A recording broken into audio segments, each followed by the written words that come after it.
گاهی چیزی که ما آن را یک نقص می‌بینیم ممکن است همان چیزی باشد که ما را ارزشمند می‌کند. داستان امروز داستان یک کوزه ترک خورده است. داستانی که شاید نگاهت را به خودت تغییر دهد. سالها پیش مردی در یک روستای کوچک زندگی می‌کرد.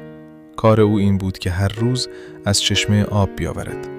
او 2 کوزه بزرگ داشت. هر صبح 2 طرف چوبی را روی شانه‌اش می‌گذاشت و 2 کوزه را از چشمه پر می‌کرد. یکی از کوزه‌ها کاملاً سالم بود. هیچ ترک یا شکافی نداشت. هر بار که مرد به خانه می‌رسید، تمام آب را تحویل می‌داد.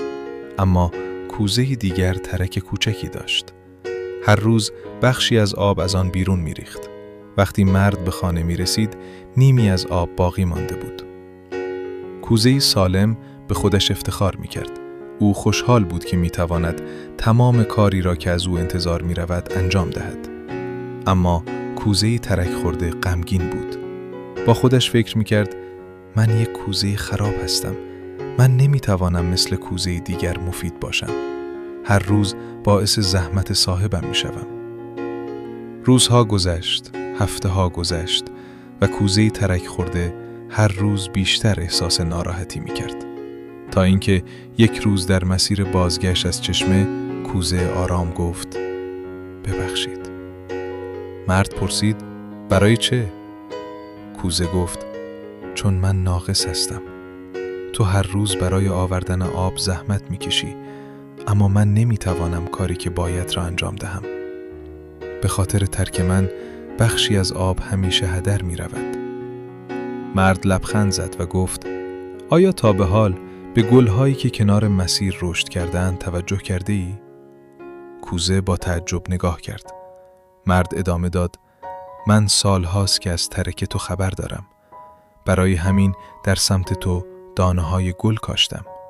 هر روز که از چشمه برمیگردیم، آبی که از ترک تو بیرون می‌ریزد به این گل‌ها زندگی می‌دهد. اگر تو این ترک را نداشتی، این زیبایی هم وجود نداشت. کوزه ساکت شد. برای اولین بار به جای خجالت احساس ارزشمند بودن کرد. این داستان فقط درباره یک کوزه نیست. این داستان درباره همه ماست. همه ما جاهایی داریم که فکر می‌کنیم کافی نیستیم. اشتباهایی که از آنها خجالت می‌کشیم. ضعف‌هایی که دوست داریم پنهانشان کنیم. اما شاید همین چیزهایی که ما را متفاوت کردند همان چیزهایی باشند که به زندگی ما معنا می‌دهند. شاید زخمی که داری باعث شده باشد انسان قوی‌تری شوی. شاید تجربه‌ای سخت باعث شده باشد دیگران را بهتر درک کنی. شاید نقصی که از آن فرار می‌کنی بخشی از زیبایی واقعی تو باشد. پس خودت را فقط با چیزهایی که نداری قضاوت نکن.